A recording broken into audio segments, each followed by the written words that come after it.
ദേശീയപാത നിർമ്മാണത്തിന്റെ ഭാഗമായി ചേപ്പാട് സെന്റ് ജോർജ് ഓർത്തഡോക്സ് പള്ളിയുടെ മതിലിന്റെയും കുരിശടിയുടെയും അവശിഷ്ടങ്ങൾ ദേശീയപാത അതോറിറ്റി അധികൃതർ നീക്കം ചെയ്യാനെത്തിയപ്പോൾ വിശ്വാസികളുടെ പ്രതിഷേധം. ചേപ്പാട് പള്ളിയും ദേശീയപാത അതോറിറ്റിയുമായുള്ള കേസ് കോടതിയിൽ നിലവിലുള്ളപ്പോൾ നിർമ്മാണം തുടരുന്നതിനെതിരെയായിരുന്നു പ്രതിഷേധമെന്ന് പള്ളി ഭാരവാഹികൾ പറഞ്ഞു. ദേശീയപാത നിർമ്മാണത്തിന്റെ ഭാഗമായി ചേപ്പാട് സെന്റ് ജോർജ് ഓർത്തഡോക്സ് പള്ളിയുടെ മതിലിന്റെയും കുരിശടിയുടെയും അവശിഷ്ടങ്ങൾ നീക്കം ചെയ്യാൻ അധികൃതരെത്തിയപ്പോൾ പ്രതിഷേധവുമായി വിശ്വാസികൾ രംഗത്ത് വന്നു. കഴിഞ്ഞ ഒക്ടോബർ 15-ന് പള്ളിമതിലും 1500 വർഷത്തോളം പഴക്കമുള്ള ഒറ്റക്കല്ലിൽ തീർത്ത കുരിശും പൊളിച്ചുമാറ്റിയപ്പോഴും സംഘർഷ സാഹചര്യമുണ്ടായിരുന്നു. പൊളിച്ചുമാറ്റിയ പള്ളിമതിലിന്റെയും കുരിശടിയുടെയും അവശിഷ്ടങ്ങൾ ദേശീയപാത അതോറിറ്റി അധികൃതർ കഴിഞ്ഞ ദിവസം രാവിലെ 11 മണിയോടെയാണ് നീക്കാനായി എത്തിയത്.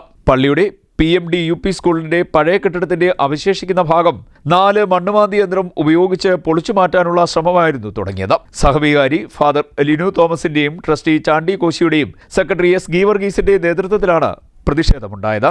വൻ പോലീസ് സന്നാഹവും സ്ഥലത്തുണ്ടായിരുന്നു. അതേസമയം പ്രതിഷേധിച്ചവരെ നീക്കി നിർമ്മാണം തുടർന്നു. ചേപ്പാട് പള്ളിയും ദേശീയപാത അതോറിറ്റിയുമായുള്ള കേസ് കോടതിയിൽ നിലവിലുള്ളപ്പോൾ നിർമ്മാണം തുടർന്നതിനെതിരെയായിരുന്നു പ്രതിഷേധമെന്ന് പള്ളി ഭാരവാഹികൾ പിന്നീട് പറഞ്ഞു. CDNet news, Kayamkulam.